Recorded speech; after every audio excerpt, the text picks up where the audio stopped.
పాదయాత్ర చేస్తే అప్పుడు వైఎస్ రాజశేఖర రెడ్డి ఆ ఇమేజ్ జనాలలో అందరిలో ఉంది. ఈ వైఎస్ రాజశేఖర రెడ్డి కొడుకు వస్తున్నాడు, ఏదైనా పీకుతాడేమో, అందరు జనాల దగ్గరికి వస్తున్నారు కదా, ఒక అవకాశం ఇద్దామని చెప్పేసి ఆ టైంలో ఒక అవకాశం ఇచ్చారు. ఆ అవకాశాన్ని నిజంగా నీ ప్లేస్లో ఎవరున్నా కూడా చాలా అద్భుతంగా వాడుకునేవాడన్న. నువ్వేమో మళ్ళా వస్తామో రామో అని చెప్పేసి ఆయన, మీరు పార్టీ పెట్టక ముందే లక్షల కోట్లు దొబ్బేశారు కదన్నా. డబ్బులు ఉన్నాయి కదా, మళ్ళా కక్కుర్తి ఎందుకన్నా? రాష్ట్రం విడిపోయి చాలా దారుణమైన పరిస్థితుల్లో ఉంటే అక్కడ కూడా పిండుకోవడం ఏంటన్నా? వద్దన్నా.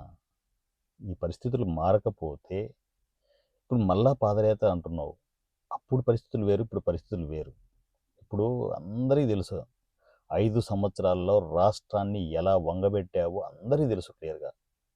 ఇప్పుడు పోతే దారుణంగా ఉంటుంది నా పరిస్థితి. పరదాలు కట్టుకొని తిరిగావు, మర్చిపోయావా అన్నా? పరదాలు కట్టుకొని తిరిగావు. ఇప్పుడు మళ్ళీ పబ్లిక్లోకి డైరెక్ట్గా వెళ్తే పరదాలు కట్టుకొని వెళ్తావా? పబ్లిక్లోకి వెళ్ళాలంటే ఎలా వెళ్తావు? ఏం మాట్లాడతావు చెప్పన్నా? ఒక్క విషయం చెప్పన్నా, ఏం మాట్లాడతావు చెప్పు?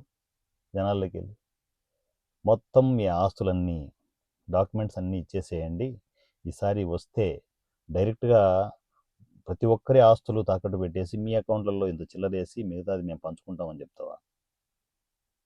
సిగ్గుండాలన్నా మనకు. చీ చీ చీ, ఏం బతుకుతున్నామన్నా మనం?